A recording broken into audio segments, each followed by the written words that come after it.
Guys, welcome back. Today we brought the Jeep up the hill. There's some thunderstorms rolling around down there, so we'll try and get this done before it rains on us too much. But today, guys, what we're going to look at is 5 more difficult and easy things you can do to the Jeep then to make it that much more original. So we looked at a couple in the first video, but there's still other things you can do to the Jeep. Some of them are easy, some of them are not so easy to make it that much more original and authentic and give you that much better a Jeep. So let's look into those then. Let's start off with the difficult then. Number 1 would be frame rivets, okay? Now, we all know that working on Jeeps in your garage is not all that straightforward. You don't have access to big tools such as riveting rigs, you know, where you can heat the rivets up and do the correct rivets. You probably don't have a huck bolt gun like that to recreate huck bolts. So this is all pretty difficult stuff to do for the amateur Jeep restorer. So a lot of us do what I do is use, you can use sockets like these. And bolts which look like rivets, and if I filled in the heads of those they would look pretty good. If it was an MB, I don't think these would look too bad. I haven't filled them in yet because I just haven't got round to it. But the issue we have though is with the Ford GPW, the rivets on the Ford GPW have got this specific sort of pyramid cone shape, and I think if you can't recreate that exactly, there's no point really in using something else other than, you know, these round sort of bolts, because there are some break off rivets that you can use which you can just tighten up with a socket and they break off and they look correct, and I think they look pretty good for an MB. But if you've got a Ford like me and you've got these strange shape rivets, I don't think you know, they'd still stand out. They'd look just like these, but you know, with the heads filled in with them. So I could fill the heads in like that. So for me, just using bolts is fine at the moment. Maybe if someone brings out the correct size or correct looking rivets for a GPW, I'll swap over. But that's one difficult thing you can do then. So to make your restoration that much better, if you had the time, money and ability, you could properly rivet the frame up and the horns and things like that into the correct style, and that would make it look really, you know, no one would be able to tell that that's what occurred, because a lot of Jeeps of course have damage to the front bumper, so these horns generally always need doing and they need re-riveting. So that's number 1, guys, is correctly rivet the frame. So that's a difficult one there. Easy one then, guys. On the body bolts holding the body to the frame, you can see at the bottom there you've got, well, let's start from the top. You've got the bolt, washers, shake-proof washers, more shake-proof washers, goes down, then there's the nut, and underneath it there's a little thing called a pal nut, and you can see it on the one over there as well. In the factory, Ford put on these little shake-proof pal nuts underneath the nuts to prevent the nuts coming loose. Now, this is a time before Loctite and sealants and things like that, so this is what they did to add some extra security to keeping the nuts bonded to the bolts.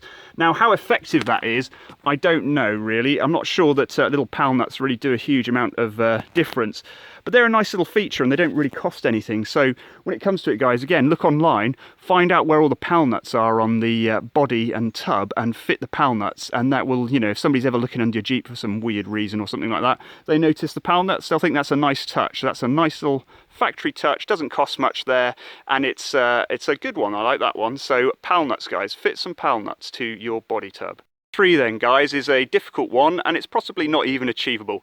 It's keep everything original. That's not much of a tip really, is it? It's something we'd all like to do, but is it really possible? I'm not sure. I don't think you could keep a completely NOS original Jeep running. You could have one in a museum which sat there and didn't do anything. You could do that and that'd be quite good, but our Jeeps have to be safe, and as we know, down in the wheels we've got rubber hydraulic lines for the brakes and things like that. When you're driving around on hills like I am, and I've got some really steep hills around here, you want to make sure that those brakes work. You want to trust them. So fitting modern unperished rubber hoses for the brakes is an absolute necessity. So is it really possible to have a NOS Jeep? I'm not sure. What you can try and do is keep things as original and NOS as possible. It's going to be very costly and very expensive, but when it comes to safety related items, it's probably not possible. So it's one of those interesting things there, guys, but keeping the most original Jeep is an aim for everybody, but if you want to use it, you've got to be realistic as well. So there's a tip, guys. Try and keep things original, but of course when it comes to safety, don't compromise.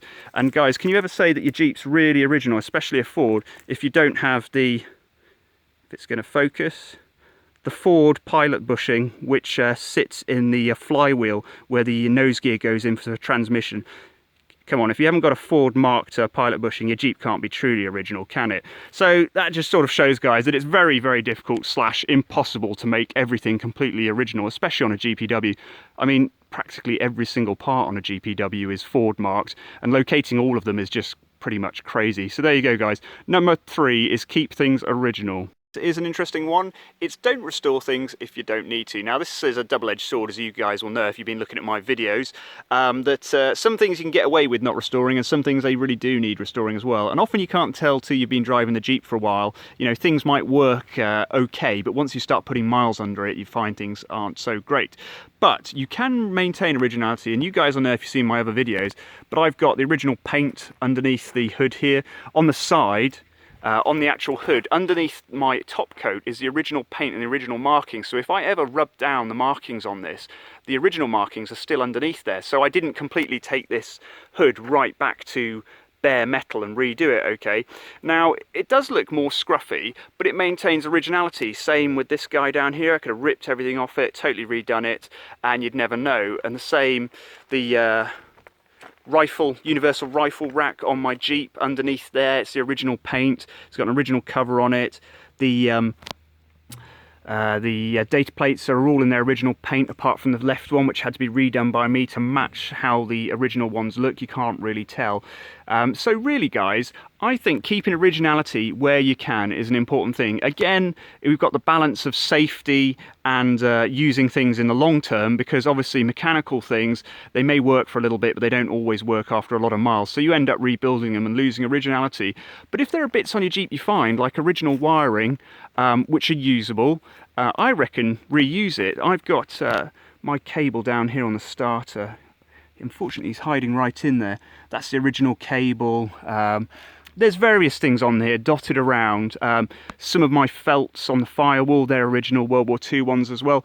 I could have put on the complete repro kit and you wouldn't have noticed, but I like to keep some originality. So if you don't have to replace stuff, guys, and you don't mind your Jeep looking, in inverted commas, tatty, I reckon don't restore everything. Keep things originality. It sets it off a little bit. It means that you're driving around in a Jeep which has seen maybe active service. You know, it's been there, it's been around 70 years. It hasn't just come off a production line or something like that.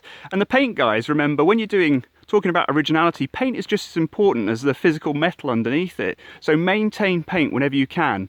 It's only original once, and as soon as you strip something down, that's the originality gone. I know that's not always possible to do. There's corrosion and things like that. You can always corrosion treat stuff. You can make the corrosion inactive and then spray on a top coat lacquer to seal stuff in. So there's ways around it, guys, but if you can, keep that originality. Don't get rid of it. It's worth its weight in gold.